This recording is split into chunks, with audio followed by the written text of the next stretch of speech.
एक दौलतमंद सौदागर की बीवी मर गई। थोड़े अरसे के बाद वो खुद भी दमे के मर्ज में मुब्तला हो गया तो उसने अपनी कुल जायदाद अपने जवान बेटे के नाम कर दी। हजारों की जायदाद पाकर पहले तो नौजवान लड़का और उसकी बीवी सौदागर की अच्छी तरह देखभाल करते रहे, मगर 6 महीनों के बाद उन्हें नजरअंदाज करना शुरू कर दिया, जिससे इलाज मुआलजा भी छूट गया और खाना भी वही मिलने लगा जो मामूली तौर पर घर में पकता था। एक दिन नौजवान बेटे ने बाप से साफ कह दिया कि आप अपनी चारपाई दरवाजे पर बिछा लें तो बेहतर है, क्योंकि हर वक्त खांसते रहते हैं और आपके खांसने से बच्चों में बीमारी फैलने का अंदेशा है। बीमार बाप को सब्र शुक्र के सिवा चारा ही क्या था। उसने कहा कि मुझे कोई उज़ुर नहीं, मगर एक कंबल ओढ़ने को चाहिए, इसीलिए कि अभी सर्दी बाकी है। नौजवान ने अपने छोटे बेटे से कहा कि दादा को गाय वाला कंबल लाकर दे दो। लड़का झट कंबल उठा लाया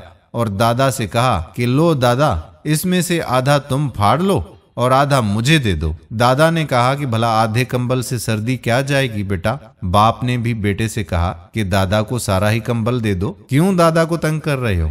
जिस पर छोटे लड़के ने बड़ी मासूमियत से जवाब दिया कि घर में ऐसा कंबल तो एक ही है बाबा, अगर सारा दादा को दे दिया तो जब तुम बूढ़े हो जाओगे और बीमार होकर दरवाजे पर चारपाई बिछाओगे तो मैं तुम्हें क्या दूंगा। जवान बाप अपने लड़के की ये भोली सी बात सुनकर सहम सा गया और बाप के पांव में गिरकर उसी वक्त माफी मांगकर पूरी इताअत और खिदमत करने लगा, जिससे बाप भी खुश हो गया और बेटे की भी आकबत संवर गई। दोस्तों, हम उम्मीद करते हैं कि हमारी आज की वीडियो आपको पसंद जरूर आई होगी। आने वाली वीडियो तक अपने मेजबान कादिर बख्श कल्होड़ो को इजाजत दीजिए। अल्लाह हाफिज।